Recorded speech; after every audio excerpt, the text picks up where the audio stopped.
ভারী বৃষ্টিপাত এবং উজানের ঢলে জামালপুরে ইসলামপুরে ভয়াবহ বন্যার রূপ ধারণ করেছে। দীর্ঘদিন ধরে জামালপুরে ইসলামপুরে চিনাডুলি নোয়ারসভা উলিয়া সহ বিভিন্ন এলাকায় বিরাজ করছে বন্যা আতঙ্ক। ইতোমধ্যে 10 ইউনিয়নের বিভিন্ন স্থানে সড়ক ও বাড়িতে পানি উঠেছে।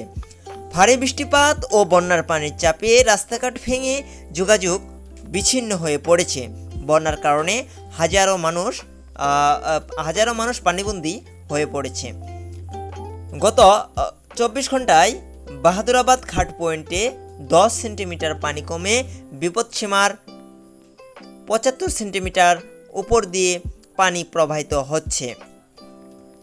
ভারী বৃষ্টিপাত ও বন্যার পানির চাপে জেলার ইসলামপুর টু উলিয়া সড়কের 2টি স্থানে যোগাযোগ বন্ধ হয়ে পড়েছে। ইতিমধ্যে পানি কিছুটা কমাতে যোগাযোগ কিছুটা উন্নতি হয়ে পড়েছে, তবুও দেখা যাচ্ছে খুবই দুঃখ ও দুর্দশা। জামালপুর জেলা ত্রাণ ও পুনর্বাসন কর্মকর্তা মোহাম্মদ আলমগীর হোসেন বলেন, যমুনা নদীর তীরবর্তী এলাকাগুলোতে পানি প্রবেশ করেছে। পানি বৃদ্ধি নিয়ে নদী তীরবর্তী অঞ্চলের তথ্য চাওয়া হয়েছে। এছাড়া বন্যা পরিস্থিতি মোকাবেলায় সব প্রস্তুতি রাখা হয়েছে।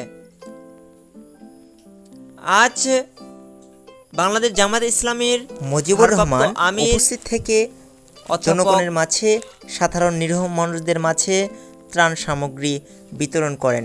এতে আরও যারা উপস্থিত আছেন কেন্দ্রীয় সাংগঠনিক সেক্রেটারি ডক্টর শামিউল হক ফারুকী, ইসলামপুর উপজেলা নায়েবে আমির খন্দকার লিয়াকত আলী, উপজেলা নায়েবে আমির আমজাদ হুসাইন, অর্থ সম্পাদক আবু মুসা, শিবির সভাপতি আহসানুল্লাহ সহ অনেকে।